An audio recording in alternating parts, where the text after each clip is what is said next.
My name is Rachel Carter, I'm 35, and until that night, I thought I understood what family meant. The 40th anniversary party was beautiful. Strings of golden lights hung over the garden, violins played softly in the background, and everyone smiled like nothing was broken. But then, just as the toasts were ending, I got up to grab my purse and walked past the wrong door. That's when I heard it. One voice. Then another. And a third, laughing.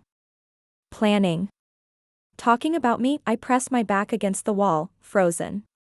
My heart started pounding so loud I couldn't hear the rest, but it was already too late. If you've ever trusted someone blindly, only to find out they'd been wearing a mask the whole time, then you need to hear what happened next. I'd love to know where you're watching from. Drop your location in the comments as I share the story of how my daughter's instincts uncovered a betrayal I never saw coming. My name is Rachel Carter, and my relationship with my parents, Richard and Diana Wallace, was never simple. Growing up in their pristine New England estate meant walking a tightrope of perfection. Love was conditional. Approval had a price. And mistakes? They were carved in stone. My father built his real estate empire from scratch. Ruthless, brilliant, admired. My mother? The social strategist.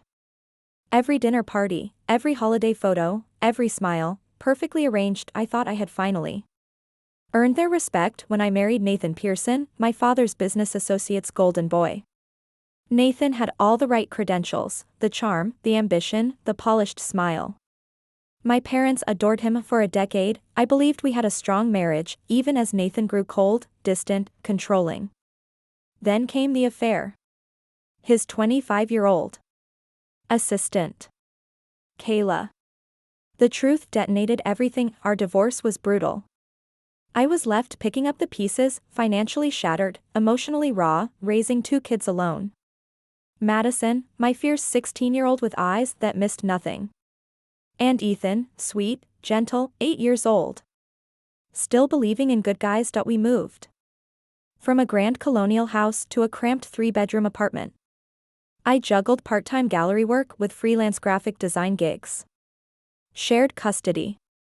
Empty bank accounts. And somehow, I survived. Surprisingly, my parents softened during the divorce. They called more. Sent gifts. Invited us to Sunday dinners. I took it as a sign, maybe, just maybe, they were finally choosing me over their polished image, but Madison wasn't convinced. They look at you differently now, Mom, she said one night. Like you're some broken thing they're trying to fix. I brushed it off. They're just trying to help, sweetheart. It's their way of showing love. She didn't argue. Just gave me that look, half concern, half warning. Still, she came to fewer dinners. Always an excuse, homework, friends. And when she was there, she barely spoke. She watched. Ethan, on the other hand, was enchanted. Fishing trips. Baseball games. Gifts I could never afford. My father started talking about Ethan attending his alma mater. The Wallace legacy continues, he'd say, tousling Ethan's hair.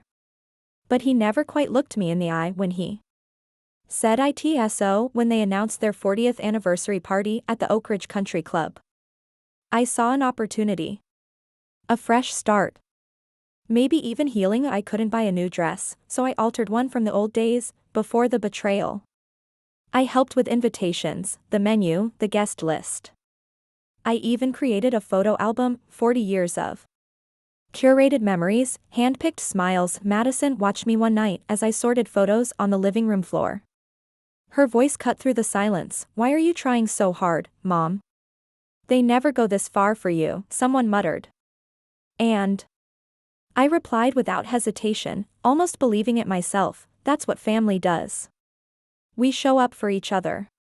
The day of the party arrived with that rare kind of June weather, clear, warm, perfect.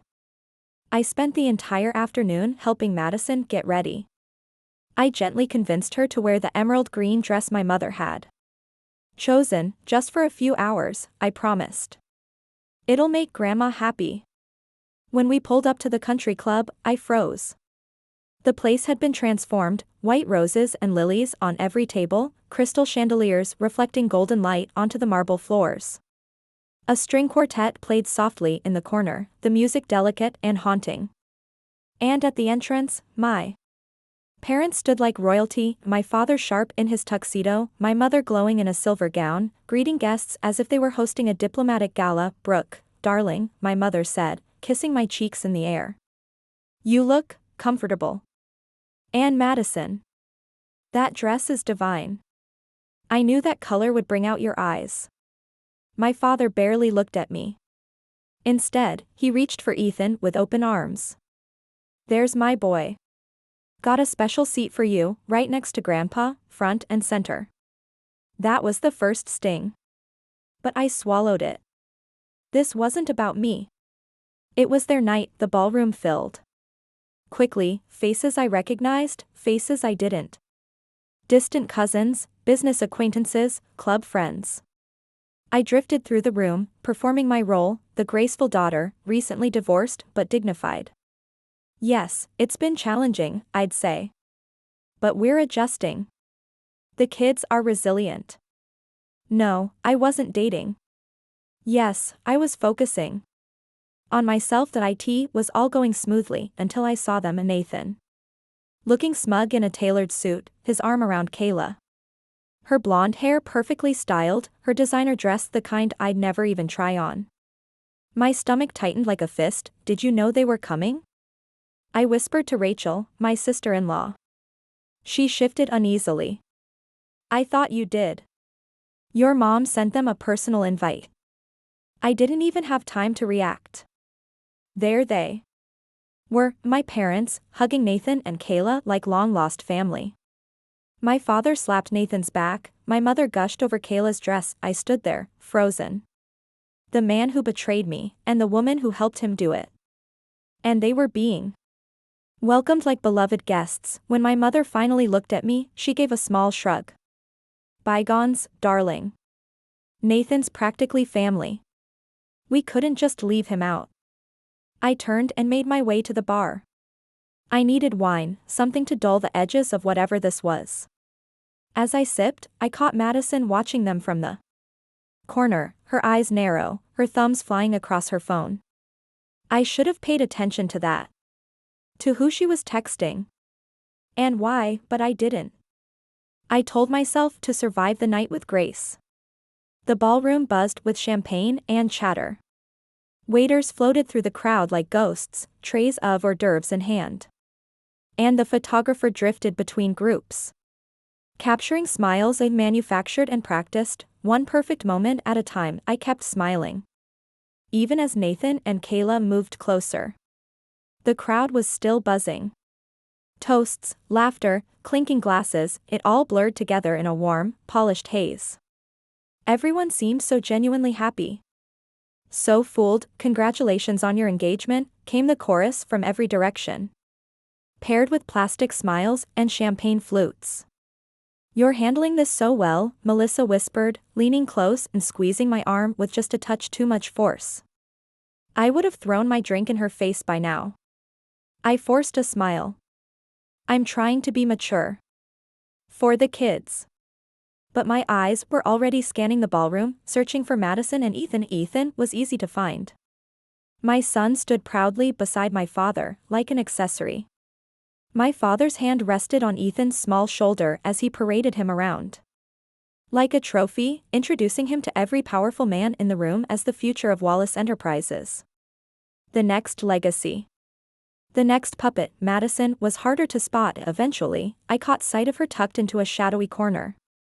Her back was straight, her jaw tight. She was locked in a low, intense conversation with my mother's sister, Aunt Linda. Whatever they were discussing, it didn't look casual. Linda kept darting her eyes around, nervous, as if afraid someone might be watching. When they saw me approaching, their voices dropped and the conversation died like a light flicked off. "Everything okay, over here?" I asked, feigning lightness. "Just catching up with my grandniece," Linda replied too quickly, her smile bright and unnatural. "She's become such an observant young woman."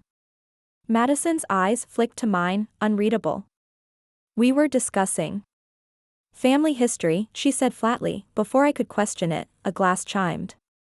The sound cut through the room like a blade. Damn, my father stood center stage, commanding the spotlight as if it belonged to him. Diana and I are overwhelmed by your presence here tonight, he began, raising his glass toward my mother. 40 years ago, I made the best business decision of my life. Polite laughter. Choreographed marriage, he continued, is about building something that lasts. About making difficult decisions, for the greater good of the family. He paused. Sometimes, that means prioritizing the future, over temporary discomforts. His eyes swept across the room, landing first on Nathan, then on Ethan, and finally, on me just for a second, and in that second, something in his look twisted. Was it guilt? Pride? Warning, to family legacy, he declared. And wise investments. The guests raised their glasses in unison. A few glanced at each other, puzzled. That didn't sound like a love story. Dinner followed. The food was perfect, but I barely tasted it. Something was wrong. Madison hardly touched her plate. She kept checking her phone beneath the table, her face a mask. And meanwhile, Ethan had been repositioned, now sitting neatly between my father and Nathan. They spoke in hushed tones, their smiles mechanical, their conversation silencing. Every time I walked past a BY dessert, I couldn't take it anymore. I excused myself and headed down the hallway toward the restroom. I didn't make it. Aunt Linda appeared out of nowhere, nearly bumping into me. Oh, Brooke, she stammered. I've been meaning to find you. Alone. Her voice was low. Eyes darting again. You seemed intense with Madison earlier, I said cautiously. Linda glanced over her shoulder. I'm concerned, she whispered. I've overheard some conversations, your father and Nathan. They've been discussing financial arrangements. Things that don't sound right. What kind of arrangements? Something about transferring property. Shielding assets from liability. Legal loopholes. She hesitated. They mentioned your name, she said, gripping my hand. And words like irresponsible and unpredictable. I know Richard can be overbearing sometimes, but this felt different. There was something off. Something that made my skin prickle. Just, be careful, Madison said before I could press her. For more, my mother appeared at the end of the hallway, her voice echoing like a bell through the silence. There you are, Linda. The photographer wants the sisters' photo now. With a quick, apologetic glance, Madison slipped away, leaving me standing alone, with that lingering weight in my chest. Something wasn't right when I returned to the table. Madison was gone. In her place, Ethan now sat comfortably on Nathan's lap, both of them laughing as they stared at something on his phone. My mother stood nearby, watching them with that familiar glow of approval. The kind I rarely received. Where's Madison? I asked, scanning the room. My mother let out a sigh. That girl. So moody lately. She said something about checking the terrace. I stepped outside. The night air was warm, but it didn't soothe me. There she was, Madison, her back to the party, speaking intently on her phone. Yes, that's exactly what the document said, she whispered. I just need to know if that's even legal. She noticed me and abruptly ended the call. Tucking her phone away like she'd been caught. Mom. How's the party? She asked, all fake cheer. Who were you talking to? Just a friend. She tried to sound casual, but I saw through her. Then she asked, have you noticed how much time Grandpa's been spending with Nathan lately? I shrugged. It's probably just business talk, I said, though even to my own ears, it rang false. She studied my face for a long second. Mom, have you ever wondered why Grandpa keeps all those family documents in his office? The property deeds, the trust paperwork? My stomach tightened. What are you talking about? How would you even know what's in Dad's office? She hesitated. The last time we visited, I needed a quiet place to study. Grandma told me to use his office. He was out golfing. Her eyes locked onto mine. There were papers on his desk with your name. And Nathan's. Red flags everywhere. Literally. Red sticky notes marking sections about asset transfers and custody. A chill ran through me. Despite the warm evening air, I felt cold. Madison, those are private business documents. You shouldn't have been looking at them. Even if they're about you? About us? Her voice trembled, not with fear, but with frustration. Why are you more concerned about the fact that I saw them than what they said? I had no answer. Before I could respond, the terrace doors swung open. Servers appeared, wheeling out the cake. The ritual moment everyone had been waiting for. Madison looked at me one last time. Just watch them carefully. Okay? Especially how they act around Nathan. Over the next hour, that's exactly what I did. And what I saw made my heart sink. My father's hand resting on Nathan's shoulder, guiding him towards specific business associates, introducing him like a chosen heir. My mother pulling Kayla aside to show her heirloom jewelry that she once promised to me. Nathan slipping so easily into their circle, like the divorce never happened, like I'd never existed. But the worst part? The photos. My father. Nathan. My son. Posed together, smiling, as if they were the true family unit. I wasn't in the frame. Not even considered. Then came the slideshow. A huge screen lit up. 40 years of love and legacy, it read in delicate, golden script. A photo after photo of my parents' life played like a documentary. My brother Brian and his wife featured in nearly every frame. Nathan appeared in recent family portraits. Ethan too, front and center, and me? My face was scattered. Faint. Sparse. Madison appeared only twice. Group shots. Background IT was as if they were erasing us.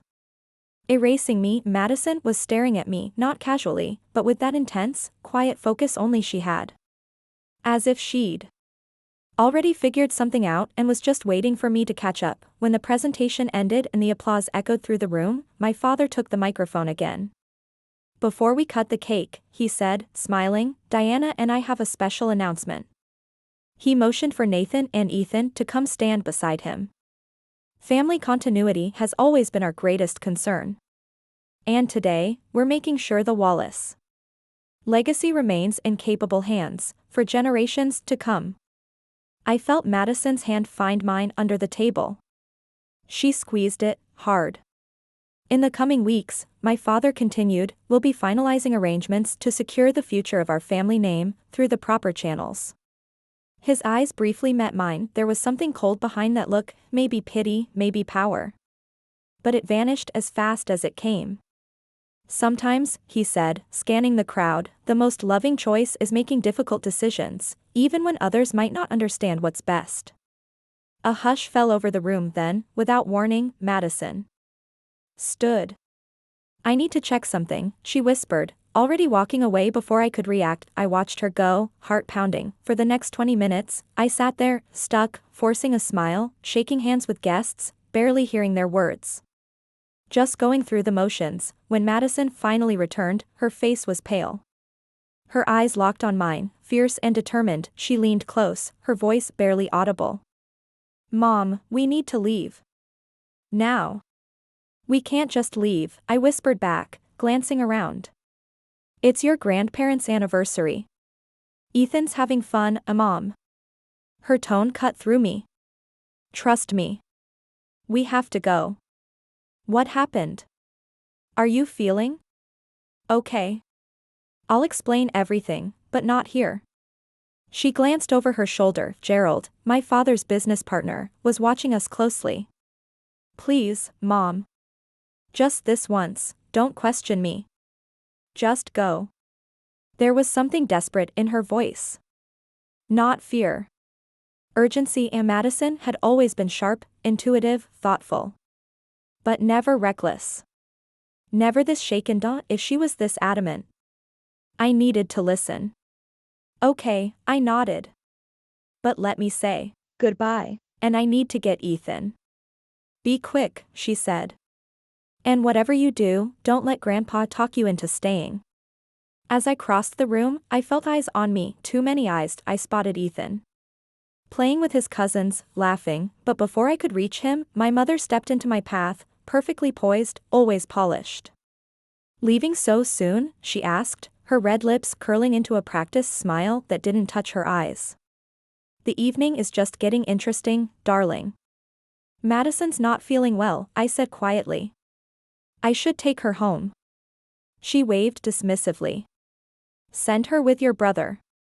Brian can drop her off. You and Ethan should stay, there are some important announcements coming up." Her words sent a chill through me. "What announcements?" "Oh, just family business. Nothing for you to worry about." She patted my arm in that patronizing way that always made me feel 12 again. "Your father has everything under control." And that was exactly what terrified me. I moved past her, scooping up Ethan, who immediately frowned. "But Grandpa said he had a surprise for me later," he protested. "You'll come back another day." "For the surprise, sweetheart," I told him gently, deliberately avoiding my father's gaze from across the room, but just as we reached the door, Nathan stepped into our path. "The night's still young, Brooke," he said, blocking our exit. His voice was smooth, familiar. And his cologne, that same scent, hit me like a ghost from a past I'd buried deep. "Your father was hoping to speak with you about Ethan's education fund." Another time, I told him, this time with no hesitation in my voice. I saw how carefully he avoided mentioning Madison. Only Ethan mattered to them. "Don't be difficult," he muttered, his tone dropping a notch. "This is important. Your parents are trying to secure Ethan's future, since you're clearly struggling financially." His eyes skimmed my dress, altered and repurposed, like it confirmed every suspicion he had about me. Before I could respond, Madison stepped in front of me. Fierce. Unexpected. "We're leaving," she said. Her voice didn't tremble. "Ethan, take Mom's hand." We moved fast. Past the guests, past the stairs. As we neared the door, I caught fragments of conversation from a circle of my father's lawyers. Transfer of deed should be straightforward, custody modification filed, Wallace keeping it in the family. Just, not through the daughter. Nathan's name on the trust by month's end. The air felt thinner to the entrance. My father caught up to us. His face wore that familiar mask, a blend of concern and disappointment. "Perfectly rehearsed, Brooke, this is highly inappropriate," he scolded. "We have guests. Announcements to make." "I'm sorry, Dad. Madison isn't feeling well." He barely acknowledged her. "Then leave her with the staff. You and Ethan need to stay for the family business portion of the evening." Family business, the way he said it, sharp, possessive, and yet deliberately left Madison out of it. That tone wasn't just cold, it was dangerous. For the first time in my life, I didn't yield, whatever it is. "Can wait. We're leaving." His expression hardened. This is exactly the kind of irresponsible behavior that concerns us. Nathan would never put personal feelings above family obligations. Nathan put his personal feelings into his assistant. I snapped, barely lowering my voice. "And yet somehow, he's still your golden child." My father stepped closer. His voice low, meant only for me. "We're trying to protect the family's assets from your emotional decisions. If you'd stop being difficult and accept the arrangement, this could be painless." "What arrangement?" I asked, not blinking. That he pulled back, recomposing himself just as a guest approached, and gave his usual charming nod. "We'll discuss this when you're being more reasonable. Nathan and I have plans that benefit everyone, especially Ethan." That was it. Madison tugged at my sleeve. "Mom. Now. Please." I turned to her. Her eyes were wide, not just upset, but afraid. Whatever she knew had shaken her to the core. That was all I needed. I nodded, turned my back to my father, and said nothing more. We passed through the ornate doors of the country club and stepped into the heavy warmth of the summer night. I held both my children's hands as we walked swiftly to the car. My heart pounded with a strange mix of dread and relief. Something was wrong. Deeply wrong. And for the first time, I was ready to find out what it was. Inside the Honda, silence wrapped around us like a confession booth. We pulled away from the circular driveway. Ethan let out soft little sighs in the back seat, distracted by a party favor he still clutched in his hand. Madison sat rigidly beside me, hands clenched tight in her lap, staring straight ahead at the road, now swallowed in the dark. I glanced at her, then asked quietly, "Are you going to tell me what this is about?" I finally asked, keeping my voice low so Ethan wouldn't hear. Madison glanced into the rearview mirror, then back at me. "Not yet," she whispered. "He doesn't need to hear this." I nodded, trusting her instinct. The silence between us stretched, heavy and brittle, as we drove. 15 minutes passed. Ethan's eyelids drooped, his little body sinking into the back seat, worn out from the party's excitement. When his soft, steady breathing filled the car, Madison leaned forward. "Pull over," she said. "Somewhere quiet. I need to show you something." I turned into an empty parking lot beside a darkened strip mall, just flickering lamplight and silence. I cut the engine. The sudden quiet made my pulse thunder in my ears. The overhead light clicked on. Madison's face glowed pale as she unlocked her phone. "I've known something was wrong for months," she said, barely above a whisper. "The way Grandpa and Grandma talk about you when you're not there. How they focus on Ethan and ignore me." Her voice cracked. "But I thought I was just imagining it, until today." She opened her text messages. "I need to tell you who I've been talking to." She hesitated, then said the name, Aunt Samantha. The sound hit me like a punch to the chest. Samantha. My father's youngest sister. Banished from the family 15 years ago after a brutal fight over her share of the inheritance. We were told she was unstable, greedy, dangerous. "How did you even find her?" I asked. "Instagram," Madison said. 3 months ago. I messaged her, because Grandpa reminds me of the stories she told. The way he treats you, the way he treated her. She handed me her phone. I stared at the screen, scrolling through message after message. Warnings. Red flags. Madison's cautious questions. Samantha's detailed replies. "She said they might try to manipulate the family again," Madison said quietly. "To watch for signs, like getting too involved in custody stuff, or asking too much about your money, your property." My throat tightened. I could feel the blood draining from my face. "I've been watching them," Madison continued. "Paying attention. But today confirmed it." Her hands trembled slightly. "When you disappeared during the party, I snuck into Grandpa's office at the country club. I heard him talking to Nathan earlier, about documents. I had to know what they were." "Madison, you can't just dig through private papers." Even as I scolded her, a flicker of pride lit somewhere deep inside me. "They're planning something, Mom," she said. "Something big. They want to take everything." Her eyes welled with tears. When I was looking for the bathroom, I heard them laughing. Grandpa and Nathan. They were in the study, saying how you'd never see it coming. My breath caught. "That's when I knew I had to find proof," she said, taking her phone back. She opened her photo gallery. "I took pictures of everything I found." She paused, then finished, her voice hollow. "What I saw made my blood run cold. Legal documents. With my name, and Nathan's. And my parents' signatures as co-signers, property transfer forms, for the Victorian house I grew up in. The same house they'd always said would be mine one day. Their only daughter, custody. Modification petitions. With notes written in my father's own hand, details about Ethan's proper upbringing, about continuing the Wallace family's proud legacy. There's more, Madison said softly. When I slipped back into the party, she stayed behind. And while I was forcing smiles under chandeliers and champagne, she was recording. She held out her phone now, her fingers trembling. I left the mic exposed in my pocket, she said. Just listen. And I did. Damn, my father's voice rang out, clear, cold. Nathan understands what's required to uphold the Wallace name. Brooke's always been too emotional. Too independent. This divorce, frankly, gives us the chance we needed to realign things. Then Nathan, I appreciate your trust, Richard.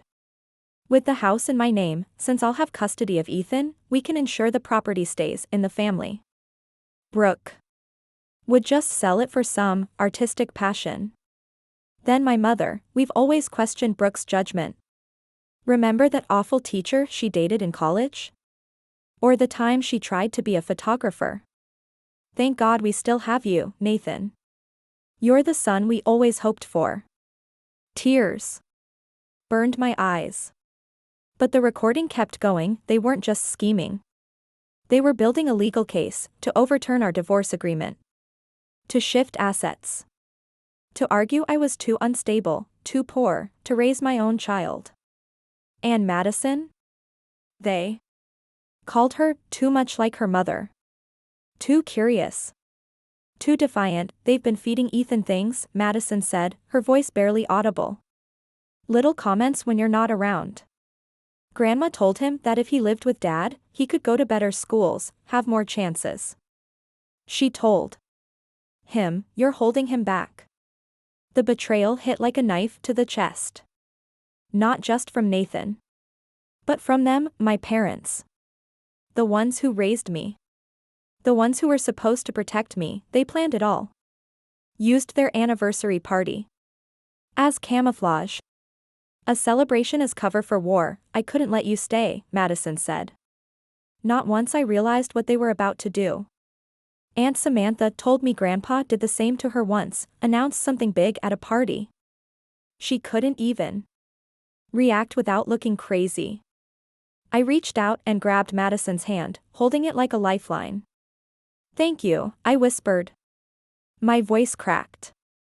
For seeing what I didn't. For being brave. For pulling us out. She gripped back. I was scared you wouldn't believe me. You always try to see the best in them. I believe you now. My hand trembled as I started the car. Let's go home. We'll figure it out from there. And as we drove through the dark, past quiet houses and empty streets, toward our small apartment with the chipped paint and creaky stairs, two things became crystal clear. My daughter had saved me from my own blind loyalty, and tomorrow I would start a war I never imagined. A war against my own blood. That night, sleep didn't come. After tucking Ethan in, I sat alone at the kitchen table for hours. It was past midnight when Madison finally gave in to exhaustion, but she'd been glued to her phone for hours, reviewing screenshots, emails, bank documents, cross-referencing names, dates, legal filings. Her body collapsed sideways on the couch, her phone still clutched tightly in her hand like a weapon she refused to drop. I covered her gently with a blanket, and for a moment, I just stood there watching her breathe. So young. So fierce. So far beyond her years, she had carried the weight of truth alone. And still, she stood taller than anyone in that room ever had. When I was alone, I opened my laptop. My fingers hesitated over the keyboard as that familiar knot tightened in my chest. Then I typed in the old email credentials, the account Nathan and I had shared back when we still pretended to be a real couple. He never changed the password. He assumed I'd forgotten it. He underestimated me. Inside the drafts folder, where he often kept notes to himself, I found a trail of digital footprints. Every step mapped out. Richard agrees, transfer property before school year. Custody modification to follow. Brooke distracted by gallery work, unlikely to notice legal notices. Another draft, more recent. Just 3 days ago, anniversary party, perfect opportunity to announce arrangements. Diana concerned about Brooke's reaction. Richard confident. Family pressure will force compliance. My hands trembled over the trackpad. I kept digging, found sent emails to our family attorney. Requests to review child support, custody arrangements, based on pending changes to living conditions and financial strategy. Every word felt like a dagger. At 2 a.m., I couldn't sit still anymore. Sleep wasn't coming.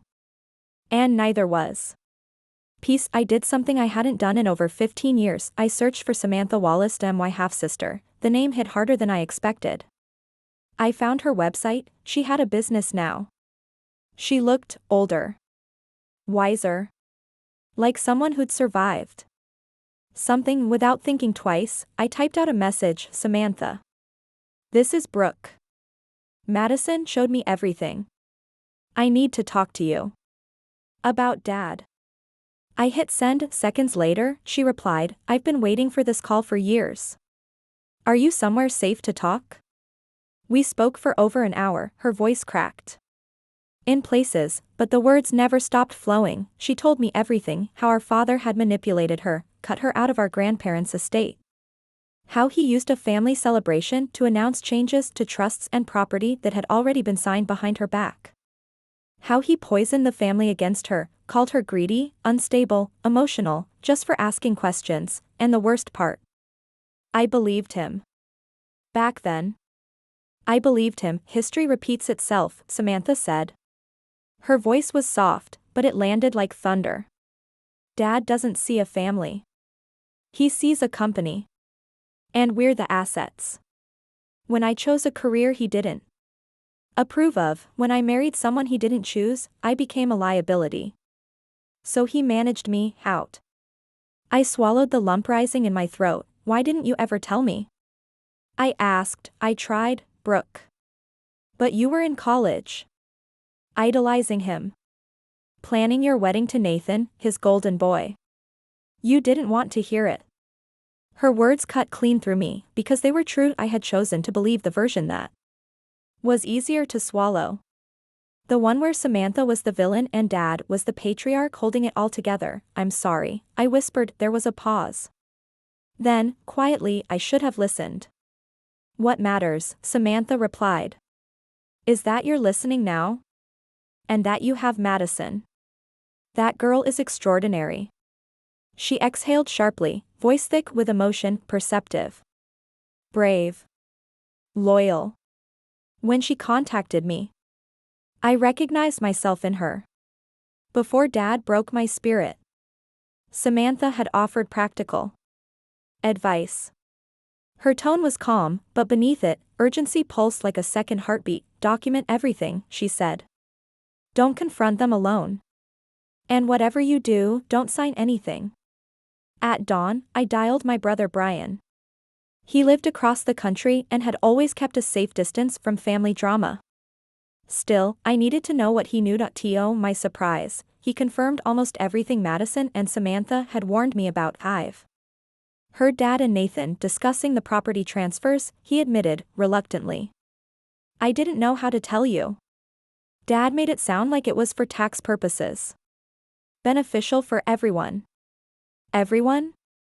I asked, bitterness thick in my throat. There was a pause. His silence told me more than any confession could. Why? Brian? Why would they do this to me? He exhaled a long, heavy sigh. Dad never forgave you for choosing art over business, he said. And when you started questioning Nathan's financial choices during the divorce, well, to him, you became a threat to the family's wealth. And Nathan? Nathan promised to keep everything in the bloodline. Through Ethan. Madison, she's too independent. Too observant. Too much like you, before. I learned to stay quiet and go along with everything. I finished for him. I'm sorry, Brooke. I should have warned you. Later that morning, after feeding Ethan breakfast and sending him to play with the neighbor's kid, I made the call I'd been dreading. Madison sat beside me for moral support, her hand resting quietly on mine. I dialed my parents' number. My mother answered. Her voice, cold and composed as always. Brooke, your behavior last night was completely unacceptable. Your father is extremely disappointed. I want to speak with both of you, I replied, my voice firm. Put Dad on the line too. A moment later, his voice joined hers. Authoritative.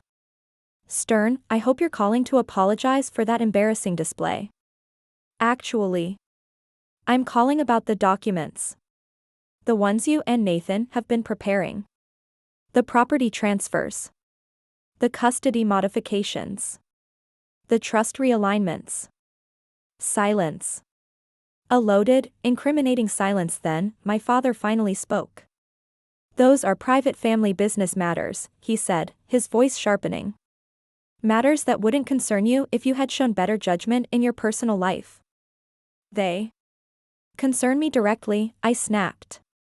Because they involve my children. And my inheritance. An inheritance is a privilege, not a right, my mother cut in. Your father earned everything we have. He has the wisdom to determine its proper distribution. By giving it to my ex-husband instead of me? By helping him take custody of my son? Don't be dramatic, my father said, dismissively. We're simply ensuring that family assets remain protected and properly managed. Your financial choices since the divorce have been concerning, to say the least. You mean my decision not to let Nathan control our money? Or my refusal to give up my career just to be the perfect little society wife? There was a pause, and then my mother's voice again. Tight.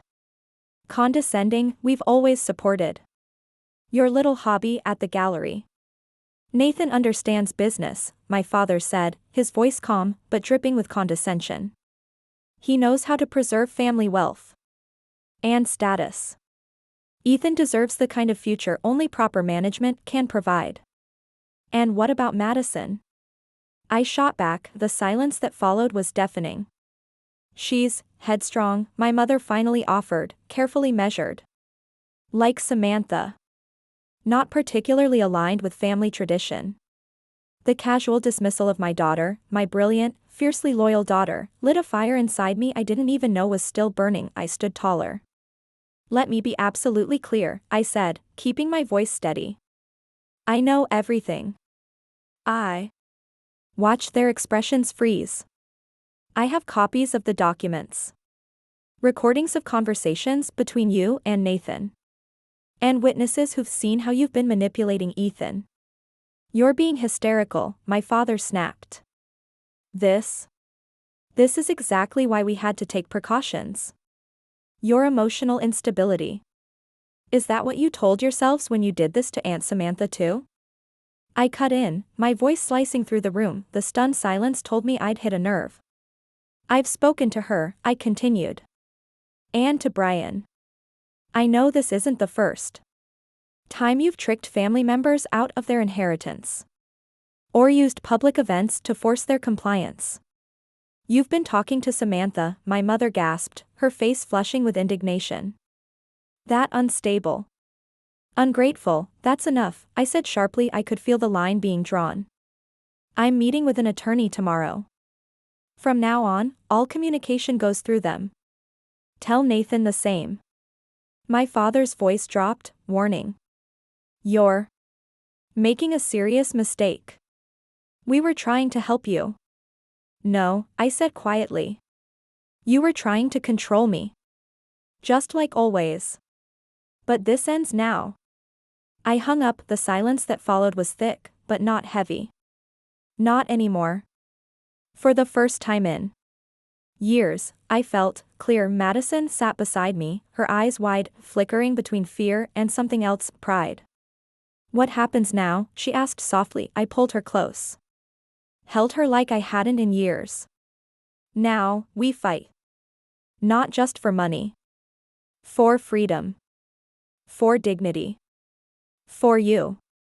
And as I wrapped my arms around her, something in me shifted. Decades of chasing their approval cracked, and something stronger emerged in its place. A resolve. A fire. The beginning of a new kind of legacy. The next morning, I stepped into the modest but crisp office of Jennifer Reeves, the attorney Samantha had recommended. She was nothing like the lawyers I'd dealt with during the divorce. No slick suits. No small talk.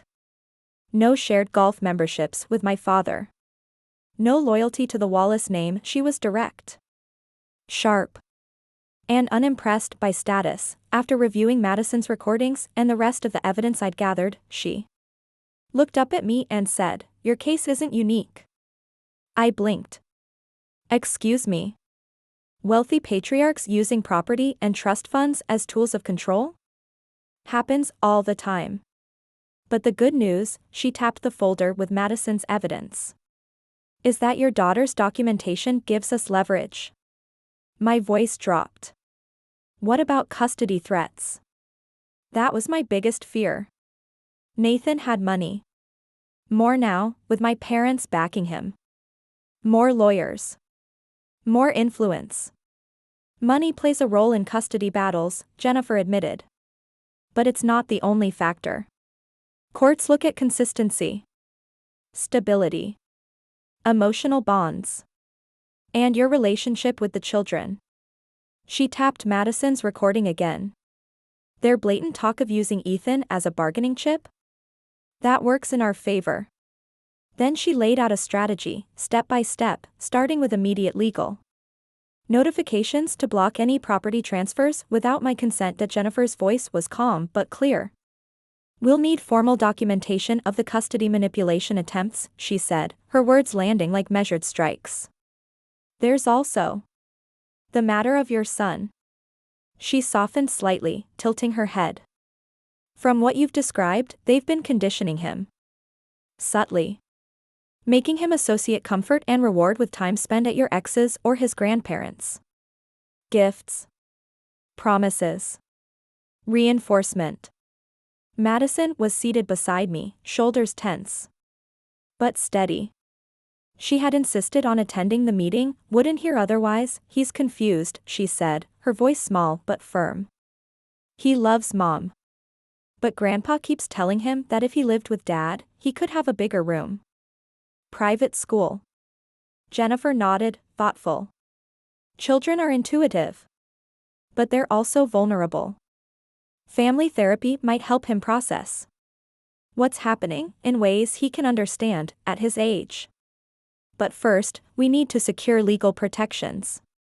So I did what I had been avoiding for too long. I confronted Nathan. Following Jennifer's advice, I chose a public setting, a neutral coffee shop, and set my phone openly on the table. Its red light blinking. No deception. Just truth. Nathan arrived annoyed, already posturing. This is unnecessary, he grumbled, eyeing the phone. We could handle family matters privately. I kept my tone steady, just like Jennifer had coached me. Family matters became legal matters when you went behind my back with my parents. He scoffed. Tried to wave it off as a misunderstanding.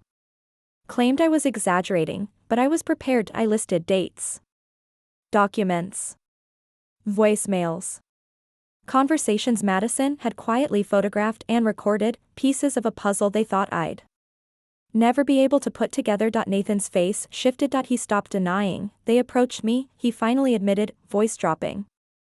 They were worried about your emotional state after the divorce.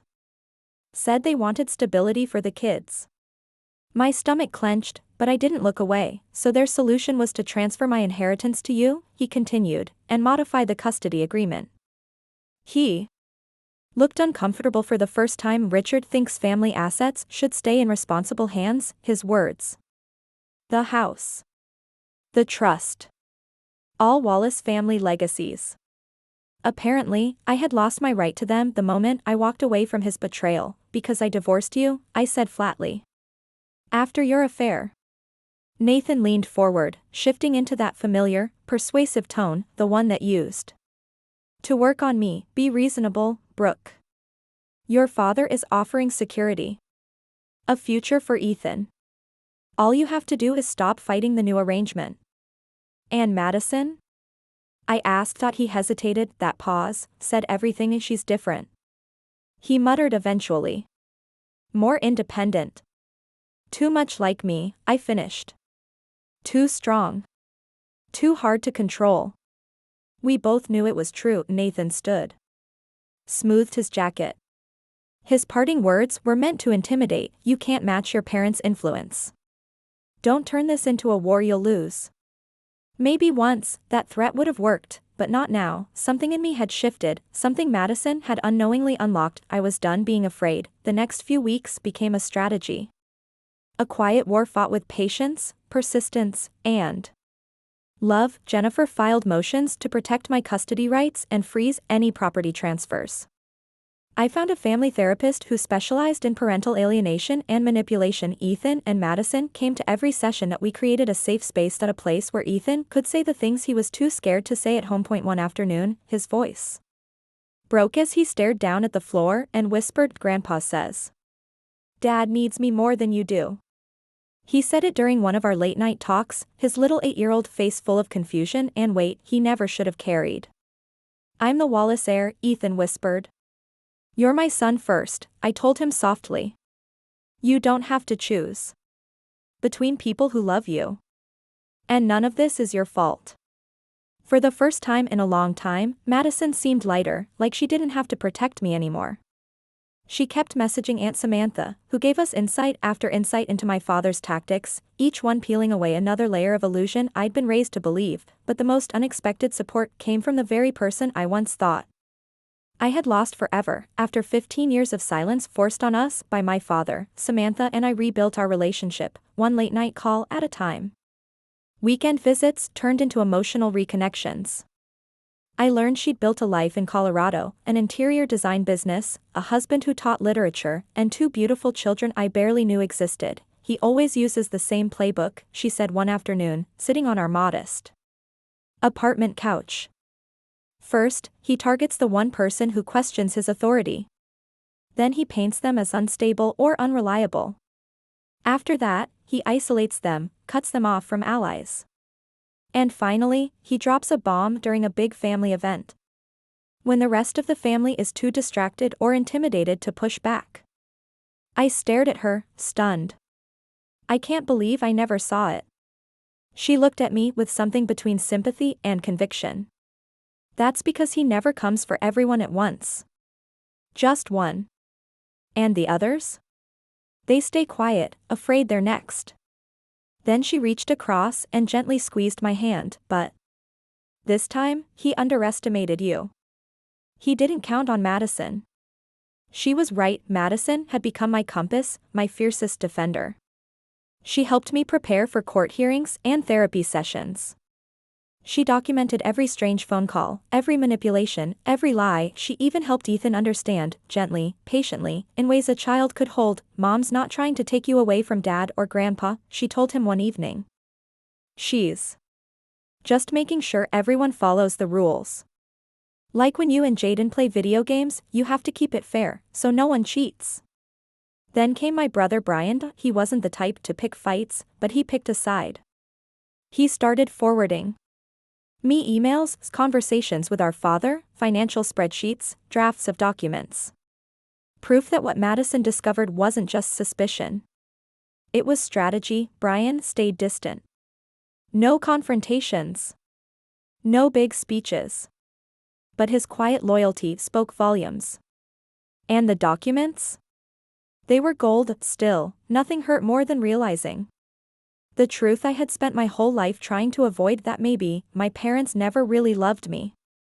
Not unconditionally. Not for who I was. I had bent over backwards to please them. Changed who I was. Bit my tongue. Earned degrees I didn't want. Married a man I didn't fully trust. Smiled when I wanted to scream, and for what? Their affection was a leash, tightened or loosened based on how well I performed their version of the perfect daughter. Now, finally, I saw it clearly. Their love wasn't love at all. It was compliance. Dressed up in pearls and polished smiles. 3 months after the anniversary disaster, the tide finally turned. Jennifer called with news: "Nathan wants to meet." No lawyers. No parents. I felt my stomach twist. "He's feeling the pressure," she added. "Your father's plans are jammed up by our legal pushback, and apparently Nathan's new fiancée isn't thrilled with the custody drama going public." I agreed, cautiously. Public location. And this time, I wouldn't go alone. Madison came with me. Nathan walked in, but he wasn't the same. His usual arrogance had melted into something else, something closer to fear. "This has gotten out of hand," he started. "The lawyers, the filings, it's hurting Ethan." He hesitated. "It's also complicating my wedding plans." "You mean your fiancé's wedding plans?" Madison muttered beside me. Nathan shot her a sharp look, but said nothing. I'm willing to pull out of your father's property transfer plans, he offered. I'll honor our original custody terms. But in return, I need you to drop the allegations. The stuff about parental manipulation. I looked at him. The man I once trusted with my heart. The father of my children. Now exposed for using Ethan like a bargaining chip, what changed? I asked. He looked down. Kayla thinks it looks messy. Her parents don't want to be involved in family drama. Translation, his new in-laws had morals. And he didn't measure up. I'll think about it, I said. But if we move forward, it needs to be written, every word. And we protect both kids' inheritance. No loopholes. As we negotiated, something shifted inside me. For the first time, I wasn't deferring.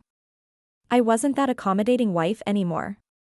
I was negotiating as an equal. Later that week, we scheduled family therapy with Ethan. The therapist helped us explain everything, that the fighting had stopped. That we would both stay in his life. That he didn't need to choose sides anymore. Does this mean Grandpa won't be mad at Mom anymore? Ethan asked. His little voice cracked something open in me. He had seen more than I thought. Your grandparents and I just see things differently, I told him carefully. But none of that changes how much we all love you. It wasn't the whole truth. But it was what he needed at 8 years old, the full reckoning with my parents. That would come later. 6 months after the party, we gathered in a quiet conference room at Jennifer's office. If someone had described the scene to me a year earlier, I wouldn't have believed them. My parents, sitting stiffly across the table. Nathan beside them, distant, but still complicit. Samantha by my side, offering calm, silent strength. And Madison, seated at the head. Her folders lined up neatly. Unshakable. Jennifer had arranged this as the final move. Nathan had backed out of their schemes. Brian had provided documents. We had everything, proof of financial manipulation, of emotional abuse, of parental alienation, before we could begin. My father cleared his throat. Still clinging to authority, even now, I want to register my objection to Samantha's presence, he said flatly. This is a family matter. I didn't flinch. Samantha is family, I said, and this time, no one disagreed, I replied. Simply, and her experience with your financial manipulations is directly relevant to these proceedings. My mother, ever the performer, dabbed at non-existent tears. I don't understand how it came to this, she murmured. We only wanted what was best for Ethan, and the family legacy. I stared at her. By excluding Madison? I asked. By taking my inheritance? By poisoning my son against me? We never, my mother began, but Jennifer cut in smoothly, placing a small audio device on the polished table. Perhaps we should review the documented conversations before continuing with denials, she offered, voice mild but razor sharp. What followed was clinical. Brutal. Jennifer laid out everything we'd uncovered, private meetings between my father and Nathan. The plan to transfer property in secret. The attempt to modify custody behind my back. The strategy to paint me as an incompetent parent and financially unstable. And worst of all, clear evidence of emotional manipulation used on Ethan, promises of expensive trips. Tech gadgets. False praise that undermined my role as a mother. My father's expression hardened with each revelation, his jaw tight, his silence louder than any outburst. Then came the legal implications. Jennifer detailed them one by one. The risk of civil liability for attempted parental alienation. Breach of fiduciary duty in his role as trustee. Potential legal blocks to the asset transfers already in motion. Finally, my father spoke. His voice was cold. Controlled. What exactly do you want? Jennifer didn't flinch. She slid a document across the table. Ms. Anderson's terms are straightforward, she said. First, a legally binding agreement confirming that all inherited family property originally designated for her in trust documents remains intact and solely under her control. My father opened his mouth, but his own attorney reached out, placing a quieting hand on his arm. Second, a formal acknowledgement that both Madison and Ethan hold equal standing as beneficiaries in any current or future family trusts. Effective. Immediately, all trusteeship responsibilities will be transferred to neutral third parties. My mother gasped, audibly, at the suggestion that my father would no longer control the family fortune. Third, Jennifer continued, a structured communication plan for grandparent visitation, supervised by a licensed professional, until trust can be gradually rebuilt.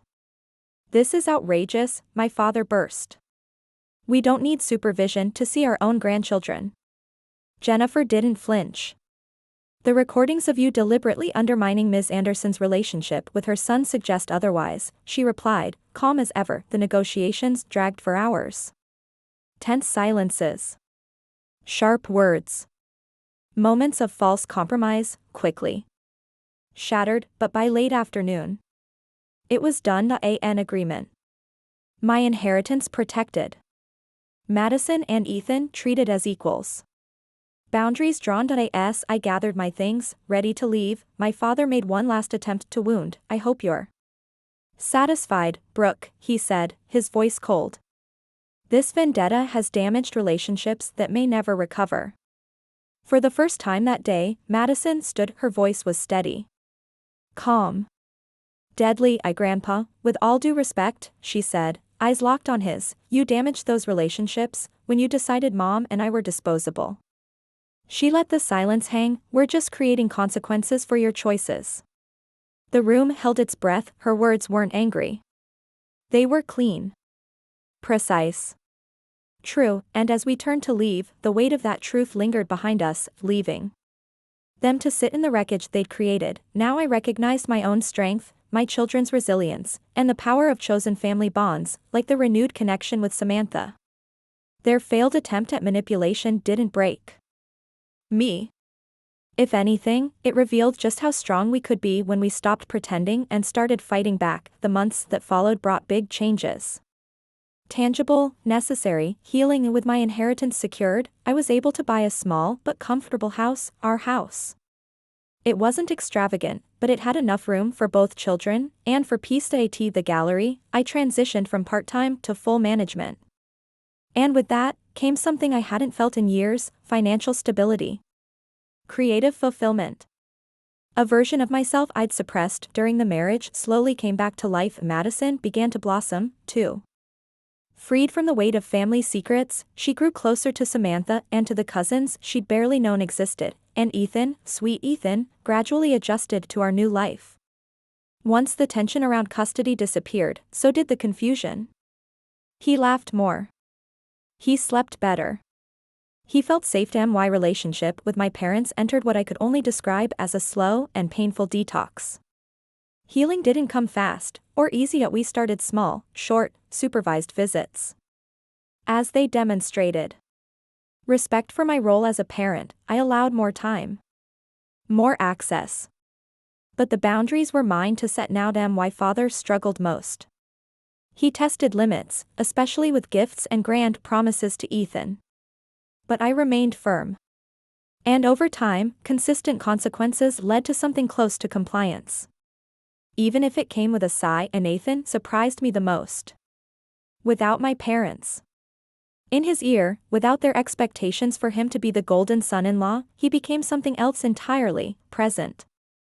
Engaged. Human. He started spending real time with both kids.